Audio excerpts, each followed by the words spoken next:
Good day, everyone. Do you know about Marxism theory before? Or do you know about London poem by William Blake? Have you ever thought that literary work is constructed by social reality? My name is Dewi Indriyanti and my partner Hany Ardina and Salsabiela Asharna. We are English literature students of Yogyakarta State University. In this occasion, we would like to present our mini research about William Blake's poem that construct by social reality using Marxism theory.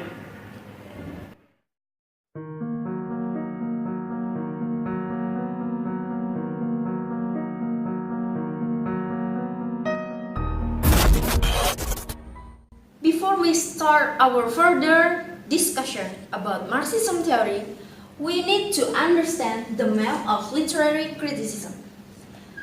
Literary criticism has 7 focuses. The first focus is the text itself, and then the author, and then the work of the author, move to other texts, and then the readers. Next is the real world, and the last is beyond the world. In the real world aspect, there are 3 theories. There are Marxism, mimetic, and feminism.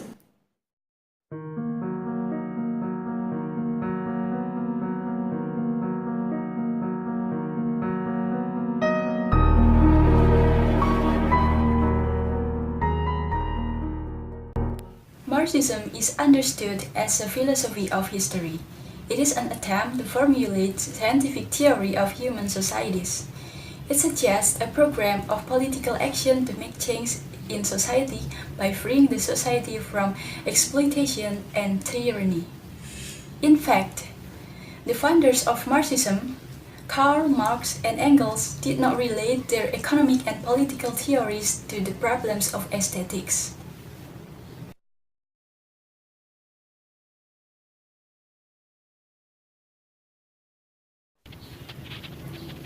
However, it should be remembered that Marx himself was a man of letters and a scientific critic. Before Marx's attempts had been made into account for literary works in terms of political and social conditions, these political and social conditions has produced literary works.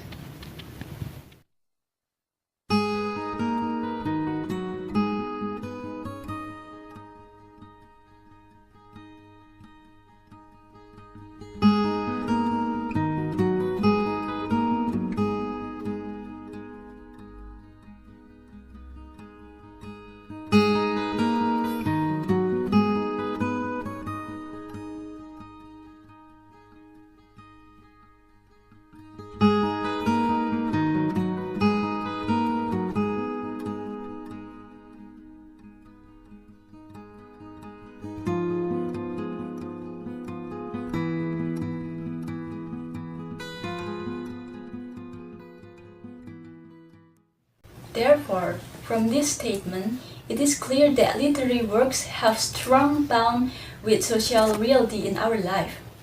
Thus, the reason of choosing London as the object of the research is because London was written based on the social condition at the time of Blake's life. In other words, this poem reveals the author's feeling toward the society where he lived in. During 1800s, English society was restrictive. Laws were broken only on penalty of death, and the people followed a specific societal protocol. This poem reveals Blake's true thoughts about the society in which he lived. Yet, this poem is still universal and timeless because every society has its restrictions. Blake made it very clear that he believed government to have too much control and the people to be very stringent. In order to understand the Marxist view of literature, It is necessary to take into account the relationship between literature and life, literature and society, and literature and social, political and economic conditions.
William Blake was born in London, 1757. He was a poet, painter, and printmaker. He respected the Bible, but he disliked organized religion such as the Church of England. In 1800, he moved to London to the village of Felpham and returned to his hometown in 1804. He often wrote about rebelling against the misuse of power and class. He created and published London in 1794. London is part of his song and experience collections, and it creates a creative portrait of urban life in the capital city. The poem is only 16 lines long, yet the symbolism and imagery contained within these lines paint a vivid picture of the city as the narrator sees it full of death, despair, and disease. These are not external forces that afflict the citizen, but are the result of man's own limited nature. Then he died in 1827.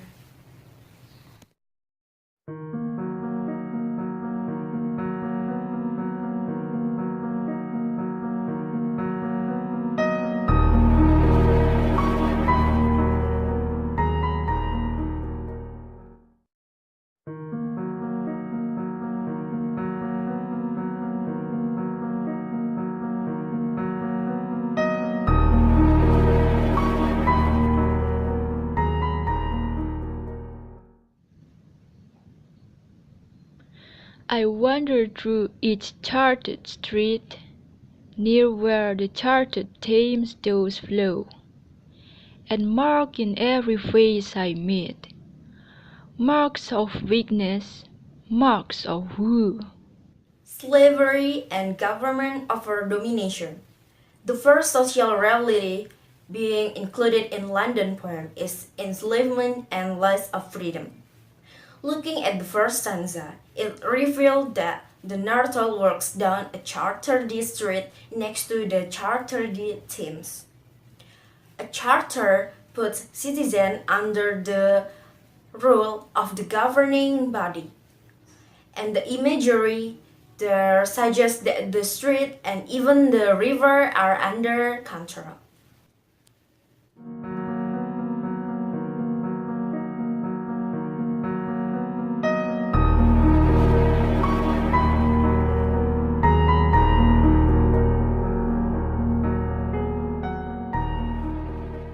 The narrator then hears mind for the manacles, which are a symbol of enslavement.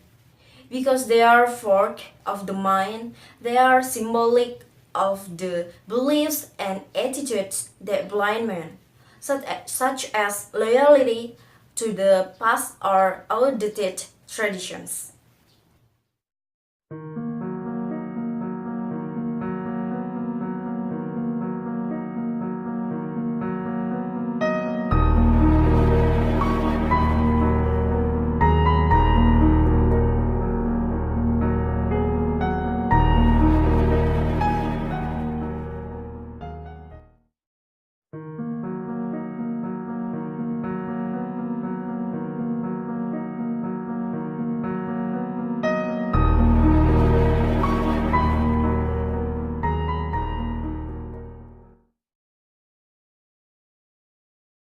In every cry of every man, in every infant's cry of fear, in every voice, in every band, the mind-fogged manacles I hear. Death and despair. The London of Blake's poem's second stanza is a dark and black place. The description creates an image of a dry city that is marked by death.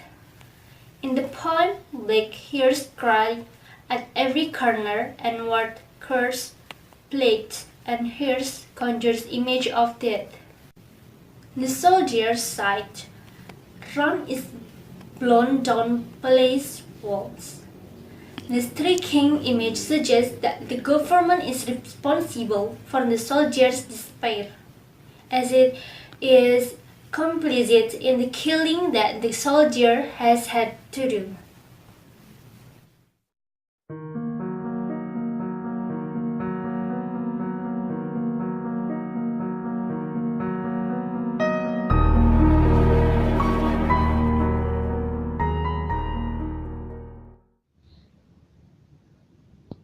How the chimney sweepers cry, every blackening church appalls, and the helpless soldier's sigh runs in blown-down palace walls.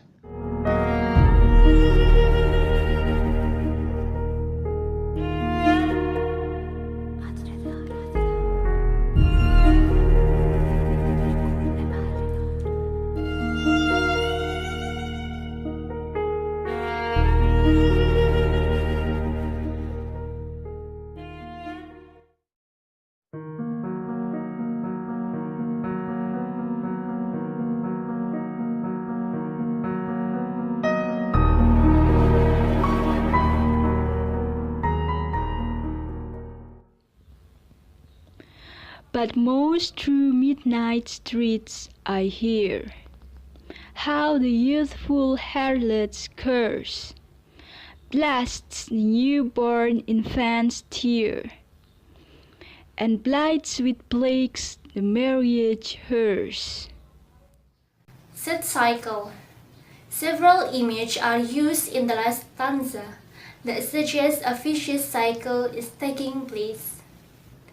The harlot's curse overshadow the newborn baby's cries and signal the end of happiness or innocence in a marriage, which is depicted in a hearse. Moreover, prostitution is spreading plague, which can be seen as either venereal disease or moral degradations that are destroying marriage and leading to unhappy life for children, thus creating more misery.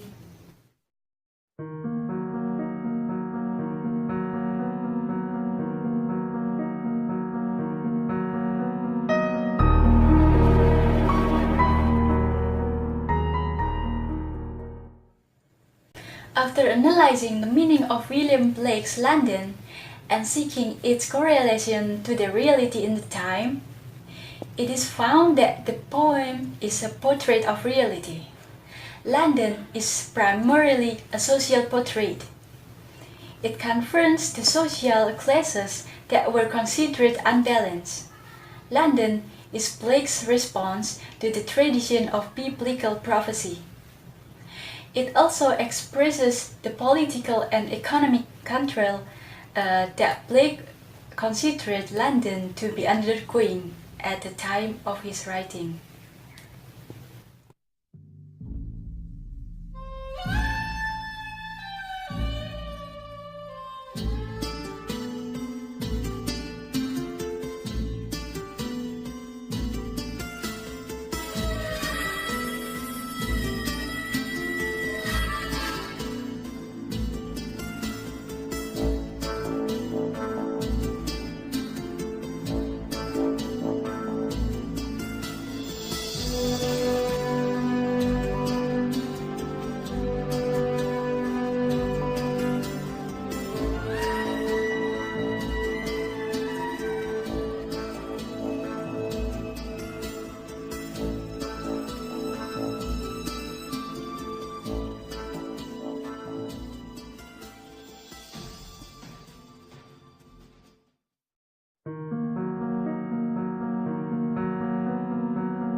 everyone. After watching this video, we hope that you get more information about Marxism theory related to literary work, especially in William Blake poem.